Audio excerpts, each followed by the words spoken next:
Hi, thanks for watching. Okay, so in this video, I would like to talk about the recent leaked video footage on Reddit, okay, where YouTuber Stephanie Harlowe, okay, is having a very heated discussion, a real heated argument with what is now, I think, about to be her ex-husband. Done with you, I would have gotten an order of protection already. I would have done it while you were gone. I would have been sneaky as fuck. I knew exactly how to do it and how to be sneaky as fuck, and I would have changed the fucking locks. And I would have gotten an order of protection. And when you came back, I would have brought Aiden inside and I would have said, "You gotta leave." Okay. And there would have been cops there with that order of protection to escort you out. And you would not have been able to come back to see me, this house, or your fucking children. Okay, first of all, just to get some context here, okay, it's pretty clear that her soon-to-be ex-husband Adam, that he has released this video in at least in Reddit. Okay, that's where I got it. Okay, and even though he has this very long-winded, kind of neurotic explanation about how he was hacked and how, you know, he's kind of trying to say he didn't record this video. Now, granted, you know, I'm not trying to bash anybody here, okay? But when I hear something that long-winded, okay, if he's really so intelligent, you don't have to be that long-winded. And secondly, you know, I just kind of get the feeling I don't see the motivation for Stephanie to record this, so I'm leaving it on the table that Adam maybe had this recording, maybe without the intention of saving it, but that somehow through all the guts of his telephone software, it ended up getting recorded somehow. And then later it was convenient for him to have this. And I wouldn't have been financially responsible for you in the fucking least. Right. And then I would have filed for divorce. And the second I filed for divorce would have been, once again, the second I was not any longer financially responsible for you. Because you're not entitled to any fucking thing I do financially once I file for fucking divorce. Okay, clearly this is a very heated argument, okay? And it's not flattering to Stephanie. I mean, even Stephanie will admit this is not flattering to her, okay? And she's being very belligerent, okay?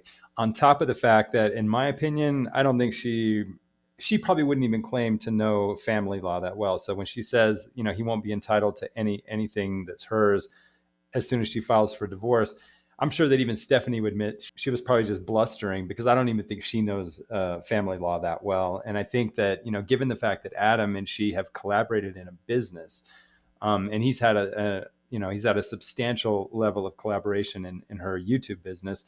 I'm not sure a divorce lawyer would actually agree with what she's saying. However, I take the bluster seriously, and I'm not going to ignore how heated this argument is. And we also can't ignore how bad this honestly looks for Stephanie. And I'm sure she would admit this. Okay, she'll be the first to admit this makes her look really bad. I could fucking break you, destroy you, and take everything from you in a fucking second. I know.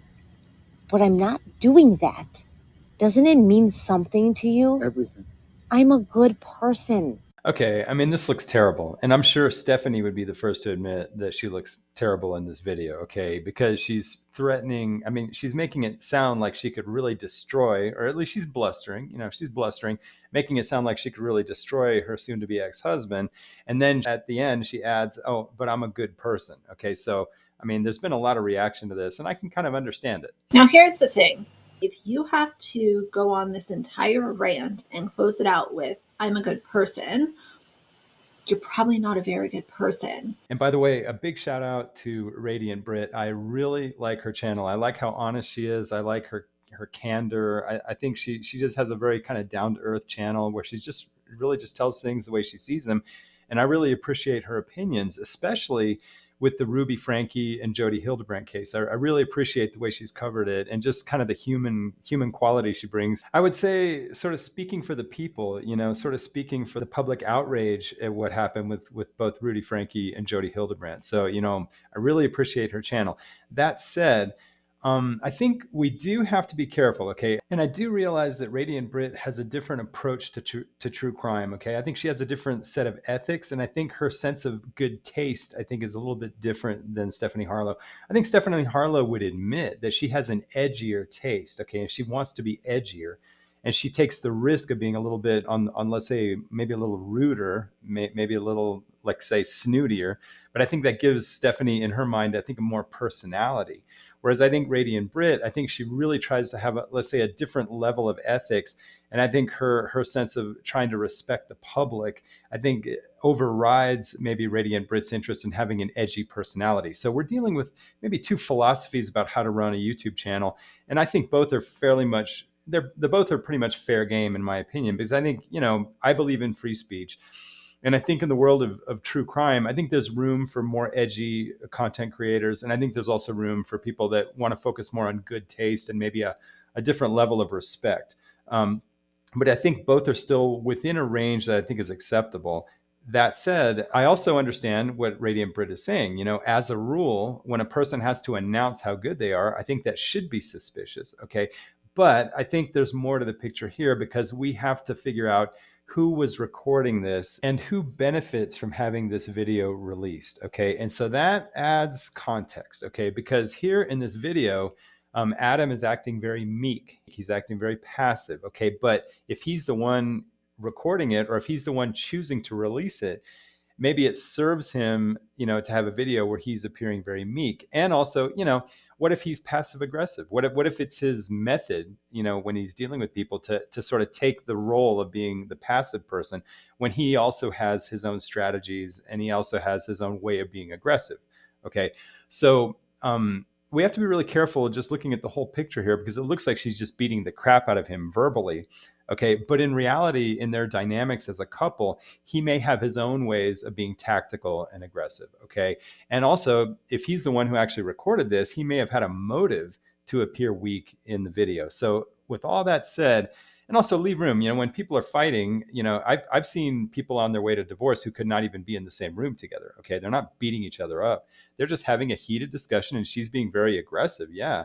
But it's still a conversation. Okay. And again, Adam may have some motive to appear weak here. So, I'm not going to run to such a conclusion.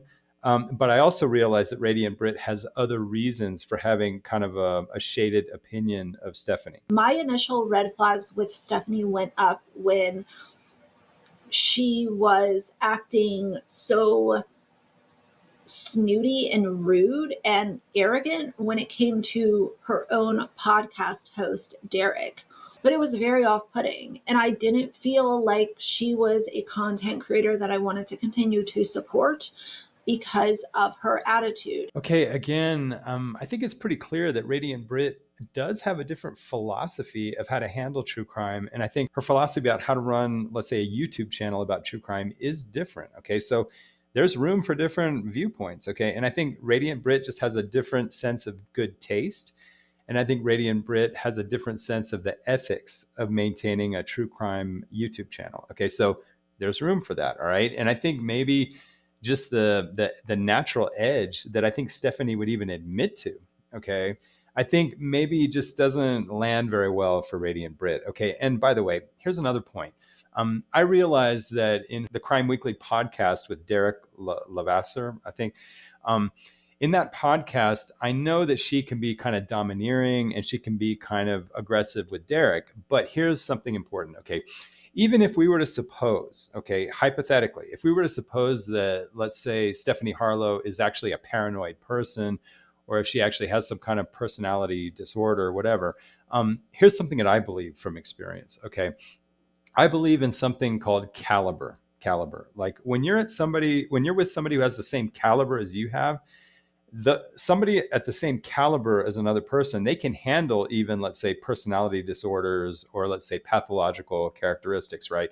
I think it's only when you have an imbalance of power, all right? And maybe, I don't know, maybe Stephanie's soon-to-be ex-husband, maybe he's not at the same caliber, or maybe he is, I don't know. But the bottom line is, I'm not going to feel sorry for Derek if I believe that Derek is up to her caliber as a person. So even if she is a little bit paranoid, even if she is a little bit argumentative or domineering, I'm not too worried about Derek if he actually has the same caliber as Stephanie. Okay, so I think we need to be really careful when we throw out the idea, oh, that person's a narcissist, that person's paranoid, that person has mental illness or whatever. If even that is true, which I don't know that it is true, we ought not to like get so heavily invested in those canards and those insults when the person dealing with that person is at pretty much the same caliber. I think there's room even for people to have, let's say, personality pathology. But if you're with somebody who has the same caliber as you have, I don't think it's that big of a deal. But I can still understand why Radiant Brit, why she would be offended on a personal level, because maybe she has a different taste. and she has a different philosophy about how to do true crime. It's just the vibe that she puts out. It comes off as, I can do no wrong, and I am a constant victim, but I also know a lot more than you. So I don't need any of your advice. I just need your praise, and I need you to watch my videos so that I can continue to make money. And other people also, not just Radiant Brit, a lot of people have lately been sort of coming up a little bit to criticize Stephanie. And it's basically for the same thing. It's kind of has to do with her attitude and maybe her ethics around how she runs her true crime reporting. And to be honest, I think Stephanie would admit that she does have kind of an arrogant, kind of a brash, kind of a sassy style. And I think she's probably even happy with it, to be quite honest. I'm not sure that Stephanie would admit that makes her narcissistic. Although, I think it is fair to say that she may be a little bit narcissistic. I mean, narcissistic, like not at a diagnosable clinical level, but maybe narcissistic just because maybe she is a little bit self-involved. And I think she would admit that, right? I don't think she would deny that. I think she even comes across as very self-involved, and I think she's very conscious of how she does her channel. So obviously, she's probably kind of intentional about it, and she's probably kind of proud of it, because maybe Stephanie is one of those people. Maybe she's been through a lot of trouble in her life, and she sort of has tried to take power in her life as a female and as a mother. And I think she's kind of proud of being the mama bear and kind of being a badass, in her mind. I don't know if she's a badass, but she kind of comes off with a sort of a badass energy. And I think she kind of likes it, and she likes that kind of sassy energy. And I think it's a level of edge that I think she's comfortable with. And I think she feels that gives some personality to her channel. That said, there are a few things that I do notice about Stephanie. I'm trying to keep this real. I'm not trying to be pro Stephanie or anti Radiant Brit, or pro Radiant Brit and anti Stephanie. I'm trying to keep it in the middle. But there are a few things that I do notice about Stephanie, and I'm going to keep it honest, and I'm going to try to be diplomatic about it, right? Just within moderation. Okay, the first is, I can't pretend not to notice some of the things that Adam has mentioned in Reddit or online, where basically he's kind of making it clear that Stephanie has litigated viciously in the divorce proceedings. Okay, and I note that, okay, because that's very aggressive, and I don't know that it has to be that way. Okay. On the other hand, some people are aggressive in litigation, right? I work in law, and I know people can be very aggressive in litigation. Almost sometimes the attorneys even encourage it. So it's kind of hard to say, why is she being so aggressive? But I note that she's very aggressive in litigation. And the second thing is, I've noticed in her channel, just watching her over the years, okay, she does have kind of what I would call almost a paranoid perspective. Okay. In other words, I think her sense of the world is a little bit on the paranoid side. Okay. I'm not saying that she's diagnosable, but if she were diagnosable, okay, I would choose, I think, paranoid personality before I would choose narcissistic personality. Okay. And there's a few reasons for that. The first reason is that she does have a lot of humanity, and she really does seem to be very caring, at least towards people that are on her good side. Okay. So, for example, when she's trying to advocate or represent victims in the way she tells the story, I think she has a lot of humanity and a lot of empathy, I think, that I wouldn't expect in a truly diagnosably narcissistic person. Okay. And also just the way she talks about her children. I mean, yeah, I can admit Stephanie is kind of self-involved, but she just seems to have more than what I would expect from a narcissistic person in terms of just having regard and concern for her children. And also, she does seem to be able to maintain friendships in the world. And I just don't see quite the portrait of a narcissistic person in terms of the narcissistic disorder. All right. She may have narcissistic qualities, but I don't think she appears to have what I would call a mental disorder of narcissism. I don't quite see that. But what I do see kind of pervasive in her demeanor and the way she talks about herself and the world is, I do see kind of a me versus the world perspective. Okay. Basically, just having watched her for years on her YouTube channel, I do see kind of that recurring sort of pervasive theme where she does seem to have kind of a very heavily defended, kind of a besieged sense of herself in her home. She tends to kind of stick to her home and kind of locked in her house, with this kind of sense of the world out there as not being a very friendly place. Okay. And maybe given her history, maybe that's warranted for her. Okay. But still, it is kind of a me versus the world kind of perspective. And I would say it's not outside the range of a paranoid perspective. And frankly, I think that even Stephanie would agree with that, actually. Okay, so I'm not going to say I think she's diagnosable, and I'm not going to say that she has a clinical level of paranoia. Okay, but I would say, at least in the subclinical sense, in the ordinary non diagnosable sense, I think she does have kind of a pervasive quality that I would regard as a paranoid personality type. Okay, I'm not saying she's diagnosable, but I think her personality type is paranoid, and I think she would admit that. All right. And so if we look at sort of like the characteristics of a paranoid personality type, don't ignore the word disorder. Let's take this subclinical and just say, for normal people who are not diagnosable, what kind of characteristics will we tend to see in a paranoid person? Okay, again, not diagnosable, subclinical, right? Paranoid people, they tend to be very sensitive to criticism, right? They tend to be very sensitive to when they perceive somebody as being like not on their side. Okay, that's number one. I think it fits.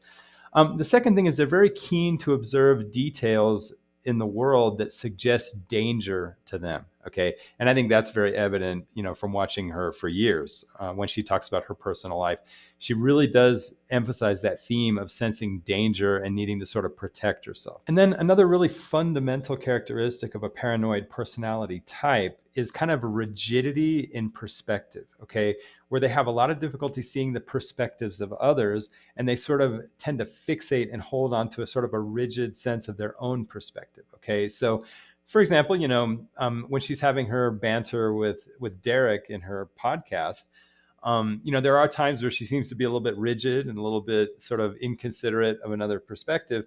And again, this is all subclinical. Let's not go around diagnosing anybody, but we could see that sort of rigidity of perspective and difficulty of seeing other perspectives that's kind of fitting with, the paranoid personality type. And a couple more characteristics that I think really fit here, okay, is number one, kind of a sense of being barricaded against the world, and sort of like, say, withdrawn into one's home. And I do get a little bit of a vibe from her. I don't know how much of what she says in her YouTube is actually how she lives her life, but she does really seem to emphasize how she's kind of a homebody. She likes being at home. And when she's described, let's say, going to the grocery store or going out, she seems to have a not very favorable attitude towards, the level of danger of being on the outside. And of course, it may be warranted in her case, but still, there's this kind of really marked sense that she's sort of protected in her house and sort of being withdrawn, I think, to a certain extent from the world. Now, I know she does go out and socialize, but I think she's very selective about it.